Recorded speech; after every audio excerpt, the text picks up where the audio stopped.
Well, I've been waiting all winter to finally get a good day so I can do some brain tanning. Well, today we got it. If you look right here, I've got a bear from last fall. I've already taken the head out.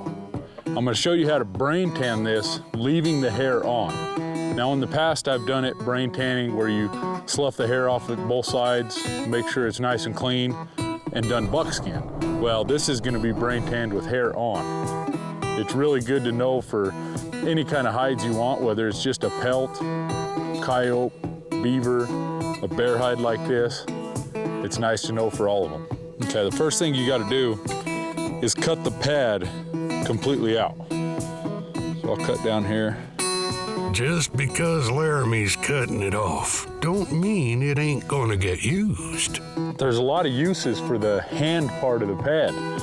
The Inuits, they'll take it and they'll boil it up and make a soup out of it. It's a delicacy to them. I wouldn't quite call it a delicacy, but hey, to each is their own.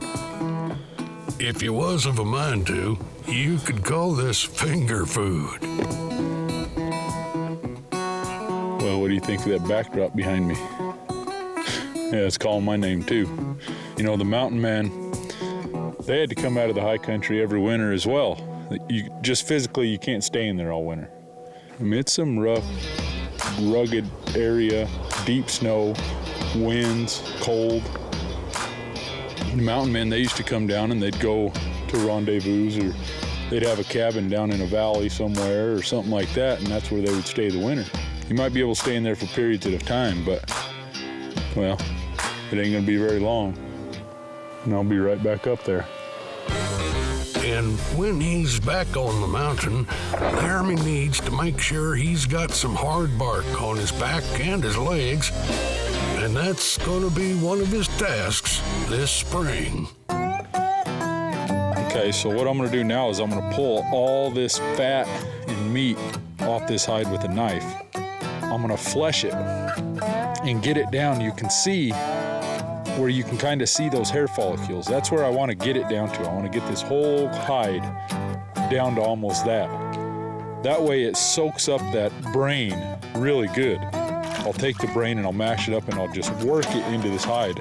Then I'll roll it up, let it sit for an hour or two.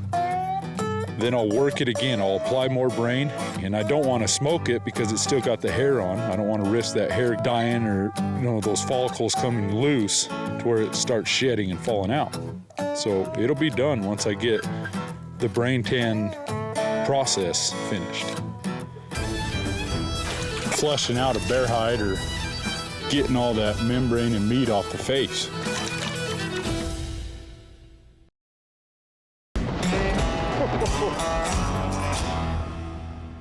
It's after the fall, and Laramy's catching up on his chores, like fleshing a bear hide so he can tan it the way the Indian and the mountain man did. Okay, now I've got a majority of that fat and meat off. I'm just gonna use a draw knife and flesh this whole thing and get it down to where it's nice, all one color and thickness. That way the brains will be able to penetrate it easy. Or at least easier anyway. This is what taxidermists call fleshing down to the blue hide. Now you've seen me use a draw knife fleshing like this on beaver, muskrat, heck, you've seen it on pine marten, deer, elk hide, a lot of different things. So I use the same tools just about every time. You know, having versatile tools is a big deal. When you think of the mountain men back in the day, they couldn't carry a bunch of different stuff. They'd use the same tools for the same purposes a majority of the time. To take off all the fat and meat, you can't go getting into a lather now. You know, the hardest part about fleshing out a bear hide or any animal you want to keep the face is getting all that membrane and meat off the face. Time consuming. You don't have to take the time to do this, but I like to just so it doesn't harden up on you.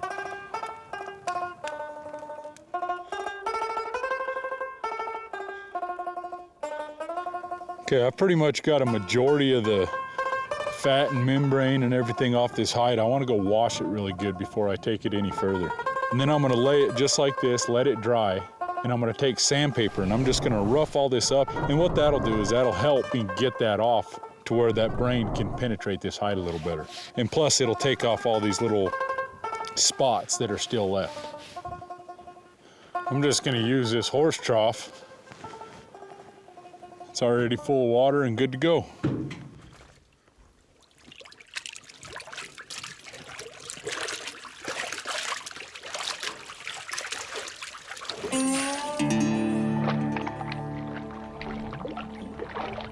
And now you got a bear's jacket that is ready to drip dry.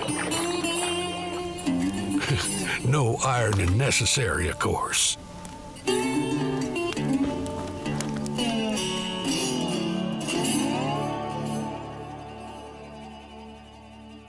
Okay, what I'm gonna do now is I'm gonna just cut all this extra meat off and get down to the brain so I can pull the brain out of this to use to brain tan.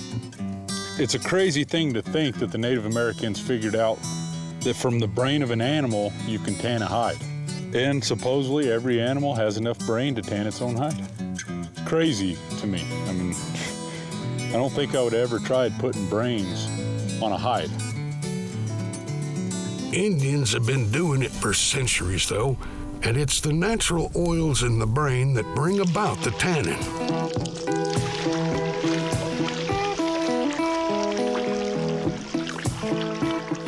I got about a gallon of water in this pot, and I'm just gonna scoop all the brains out, and then I'll get a stick and mix it up real good, warm it up, and that'll be my brain mixture. One thing you don't want to do when you are warming it up is you do not want to boil it. Boiling it would cook off all the tannin oils, which is something you don't want.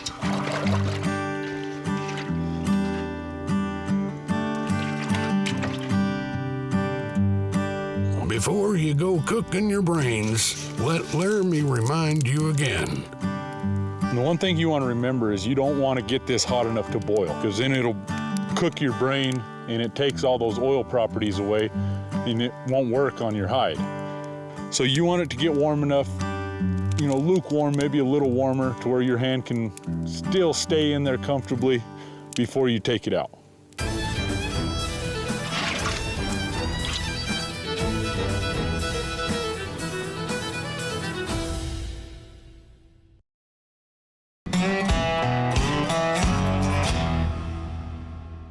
In the time-honored tradition of using all of the animal you hunt, Laramy's got this bear hide fleshed out. Now, he's ready to tan it with a natural solution made from brains.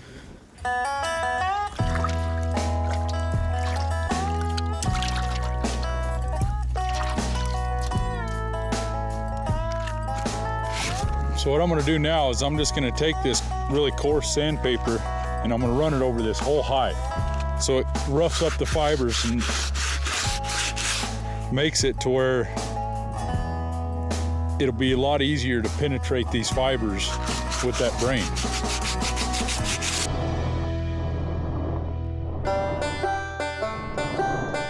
Excepting for a few different tools, you can imagine the Indian following the same course to tan his hides. If he didn't have sandpaper, he might have had a pumice stone, or he could have used a shell, copper, bone, a horn, or even teeth as sanders.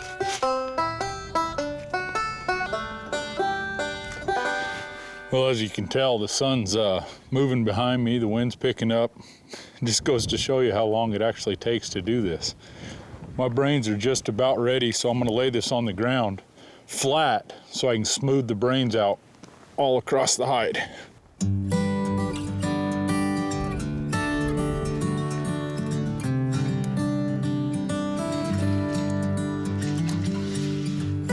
An Indian or an old mountain man might have heated up his brain solution in a clay pot, but when it came to applying it to the hide, their tool would have been the same as Laramy's.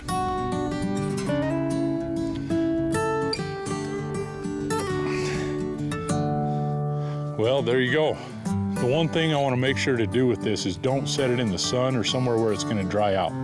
You want to keep it nice and damp. You want to let that brain just penetrate that hide so it stays spongy. Now it's just a waiting game. I'll go take care of chores and I'll be back to that later.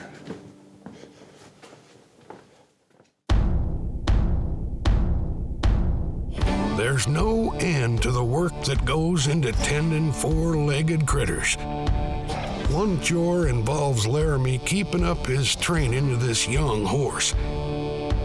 Once Green broke, Laramy's been teaching him that there's a time for work and a time for play, forging a deep bond between man and horse.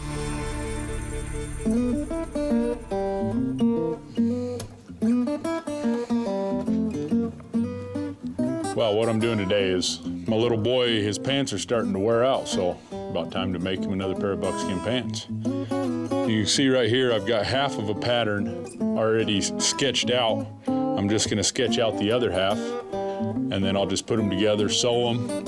It'll have a button. It's gonna turn into a stinky pair of buckskins, literally.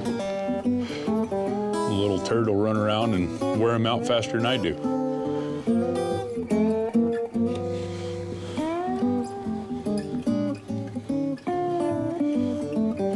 Well, there you go. Now we have both sides. That's the beginning of it. So I'll lay it out. I'll go through, punch holes about every 1/4 inch.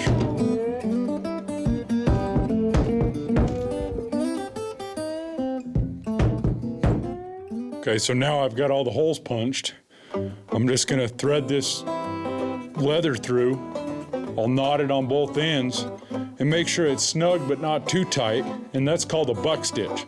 A buck stitch is just one thicker thread that goes down through, and it'll hold this whole section, so I'll wind it all the way through down to here. This buckskin will last forever. It takes a long time for it to wear out, even for mini squatches. You know, when I was a kid, I can remember going to my grandpa's shop and watching him work leather, and he'd let me play, and maybe it was taking a hole punch and punching through some saddle leather or whatever it was. That's kind of where I got my start and my love for working with my hands, is watching him. Yeah. I wish I could remember when I was that small. Well, seeing as how I made Blaze something, I guess I better make Pepper something too. You know how jealous big sisters can get.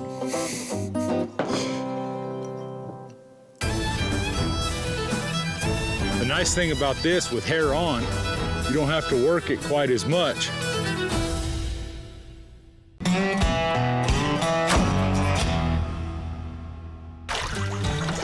Oh, the job of tanning a bear hide is one you best not hurry.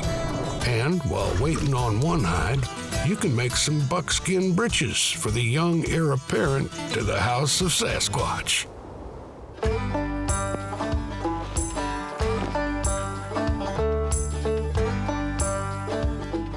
Well, here's that bear hide I've been working on.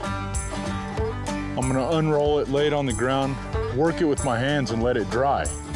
I don't want it to dry all the way, but I want it to, you know, not be so spongy. Then I'll add more brain, work it in, and this hide will be ready.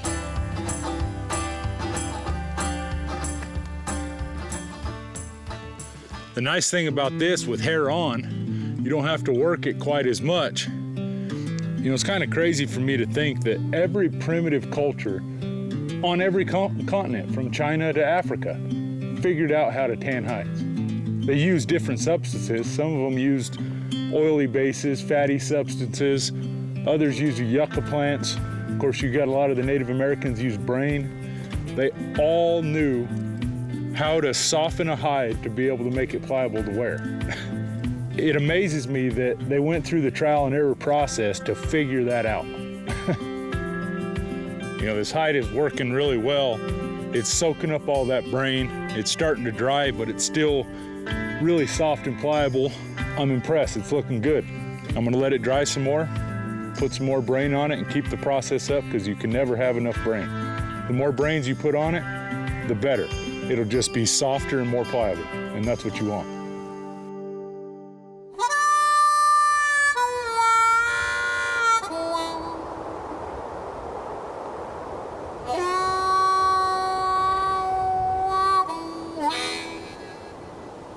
Well, I got about one more round of brains to put on this bear hide. But with this little bit of moisture coming down, I think I'm gonna roll it up and set it inside and wait out this little flurry that's coming through.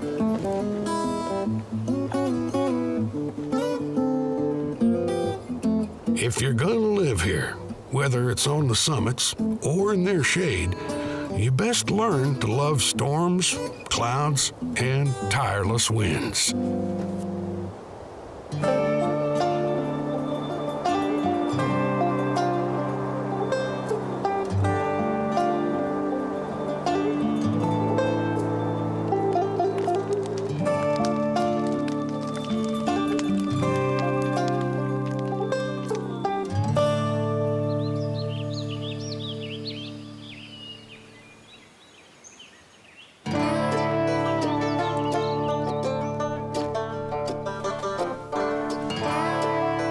Well, a mountain man's work's never done. Time for another round of brains. You know, hair-on brain tanning is a lot more simple than making buckskins. So it's nice every once in a while to get a little bit of a break and do a nice bear rug like this.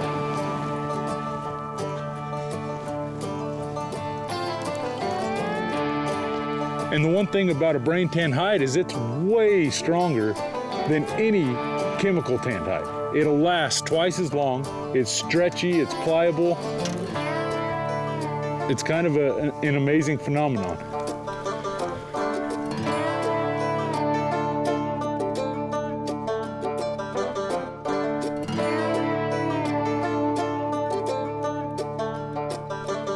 Well, looks like that hide's about there.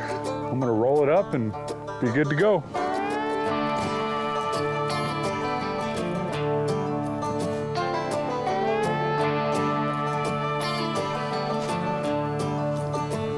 Well, one more day to dry. I do believe that bear hide will be ready to hang on the wall. But now it's time for some shut-eye. And at least for now, Laramy can give his brains a rest.